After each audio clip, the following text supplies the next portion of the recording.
Алдаркөсе мен шайтан. Бар екен де жоқ екен. Ерте заманда Алдаркөсе деген қу болған екен. Оның кәсібі әркімді алдау болған екен. Ей ата, мен алдасам, болса да шын шайтан арбасам, жұрт істейтін кәсіп көп, алдауды мен кәсіп қылсам, деп сұрап атасынан бата алған екен. Күндерде бір күн сол Алдаркөсе шайтанмен бірге бір ұзақ сапарға шығыпты. Ай жүріпті, жыл жүріпті. Бір кезде екеуі де шаршапты. Содан соң Алдаркөсе айтыпты: бұлай екеуміз бірдей жаяу жүрмейік, бірімізге біріміз мініп жүрелік депті. Шайтан мұны қостайды. Мұның ақылақ екен, солай істелік. Бірақ жол қайсымыздікі, қайсымыз бұрын мінеміз, әуелі соған келісіп алайық дейік. Сонда Алдаркөсе айтады: біздің қазақ халқында жасы үлкенге жол беретін әдет бар. Жас сұрасайық, кімнің жасы үлкен болса, әуелгі кезек соныкі болсын. Сен қашан туған едің дейді.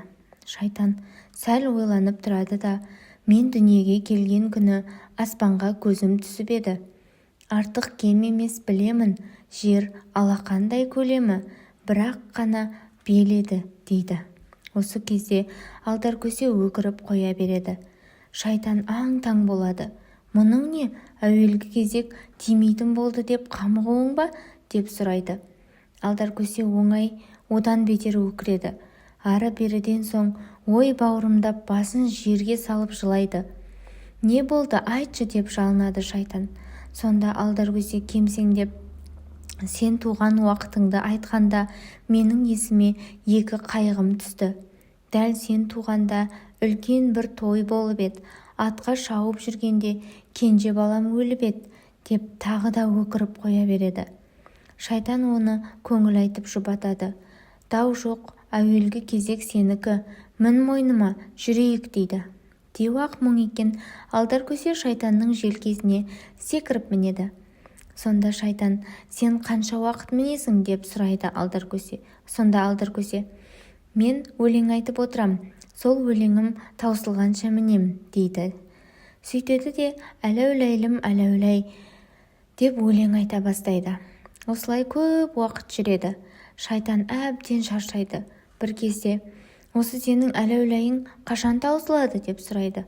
Оған: әләуләйім әлі таусылған жоқ, ол таусылса әлиайдайдым бар, деп жауап береді Алдаркөсе. Алдардың әләуләйі таусылмайды. Шайтан арып-талып өлімші болады. Содан кейін ол алдардан құтылудың амалын ойлайды. Сөйтіп бір жерде түнеп отырғанда: алдар, осы сен неден қорқасың, дейді. Алдар: мен қазы, қарта мен қымыздан қорқам, дейді. Алдар ұйықтап жатқанда шайтан барып бір жерден қазы, қарта, қымыз тауып әкеліп алдардың қасына қояды. Оянғанда соны көріп қорқып қашып кетер деп ойлайды. Таңертең Алдаркөсе әзірлеп қойған тамақты, қымызды ішіп, жеп, тойып алып, шайтанның мойнына тағы да әләуләйін айтып жол тартады. Осы әләуләйі мен әриайдайды айтып, Алдаркөсе шайтанды бір жыл мініп жүреді.